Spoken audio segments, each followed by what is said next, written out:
అందరికి ఈరోజైతే మా పిల్లల టిఫిన్ బాక్స్ కోసం అయితే బీరకాయ కర్రీ అయితే వండుదామని అయితే తీసిన. పిల్లలైతే బీరకాయని చూస్తే శత్రువులను చూసినట్టయితే చూస్తారు. ఎందుకో తెలుస్తారు, సంతకెళ్ళినప్పుడు బీరకాయనైతే తీసుకొచ్చిన అవైతే చేదు బీరకాయలు అని నాకు తెలియదు. కొన్ని చేదుగుంటాయి, కొన్ని మంచిగా ఉంటాయి కదా బీరకాయలు కూడా. ఇప్పుడు కూడా అట్లనే ఉంటాయేమో అనుకొని వాళ్ళైతే ఒక శత్రువుని చూసినట్టయితే చూస్తారు. ఇప్పుడైతే చేదు ఉండయి బీరకాయను చూసే తీసుకొచ్చినానైతే బీరకాయ ఎగ్ టమాటా అయితే వండుతున్నా. ఆ స్టైల్లో నేనైతే వండుతున్నా. మీరే విధంగా వండుతారో నాకైతే కామెంట్ పెట్టండి.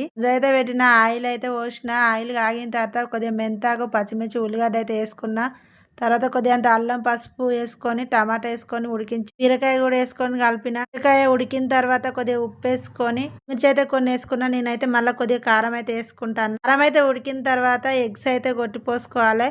కోడిగుడ్డు అయితే ఉడకనియాలి. ఉడికిన తర్వాత పచ్చిదనాల పొడి, మసాలా వేసుకొని అయితే దగ్గర పడిన తర్వాత కొద్దిగా కొత్తిమీర అయితే వేసుకొని దించుకోవాలి. మీరు కూడా ఇదే విధంగా చేస్తారా? నాకైతే కామెంట్ పెట్టి. పిల్లలు తినకపోతే ఇట్లా చేస్తేనైతే బాగా తింటారు. మీరు కూడా ఒకసారి ట్రై చేయండి. మా వీడియో కనుక నచ్చంటే సబ్స్క్రైబ్